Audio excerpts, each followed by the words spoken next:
Praise the Lord, Ave Maria. Welcome to this mini series on how to break the chain of pornography.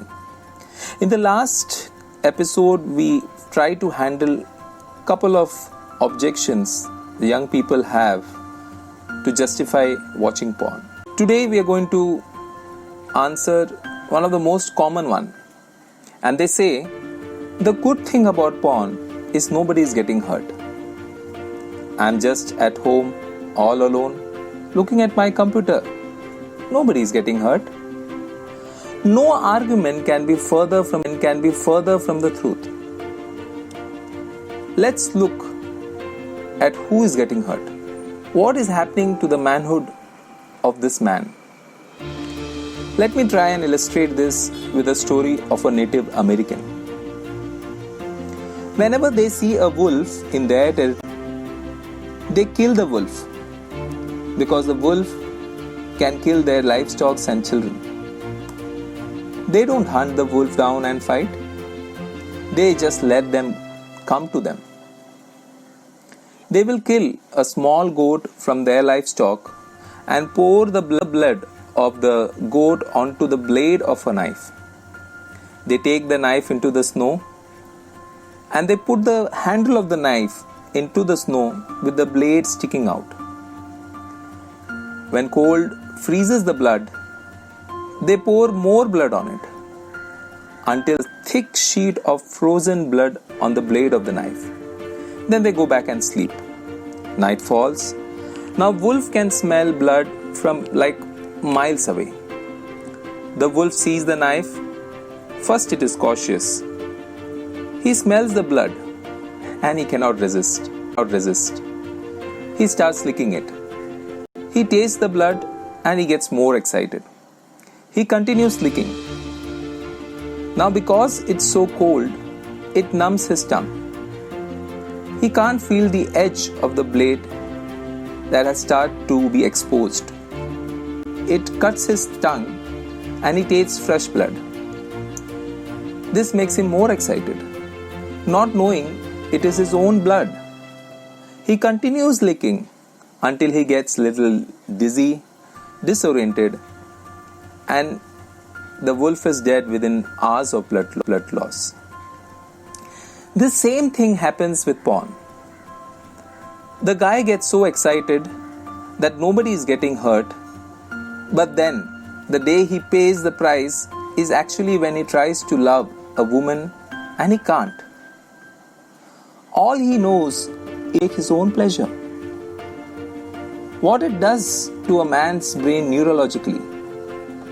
The studies coming out right now are absolutely fascinating.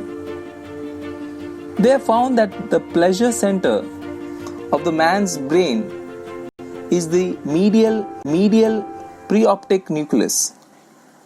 If you experience orgasm or cocaine or this part of the brain is stimulated. They also found it is very easy to train this part of the brain.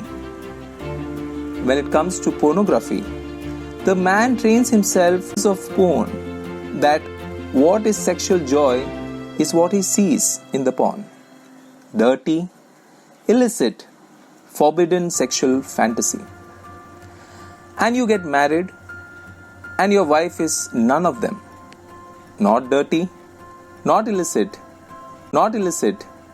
not forbidden. And you wonder, how can I sustain the high that I get with porn when I am with my wife? Hence the man starts sneaking away, watching it on the internet, and he wonders, why my wife is available to me and yet I am sneaking away. What happens? Pornography trains man's brain. You literally get a porn goggles. You don't even have to look at a woman except through this lens of lust. Neurological studies are coming out and that says that these images are stored in your brain. Years of porn builds up memory bank of all these images. Do we really think those 1,000 images of naked, flawless women will not alter the way we look at women at mall, at offices, at church, or at college. It damages the man's ability not just to look at the woman with reverence, but also the ability to bond with her. He robs himself of the ability to be captivated by a single woman. This is not just the woman who suffers, but I think it is the man who damages himself. And you can see this in the writing of St. Paul. He says, "Do you not know that he who joins himself to a prostitute becomes one flesh with her?" And he says further, "Avoid immorality. For every sin a man commits is outside his body, but the immoral man sins against his own body."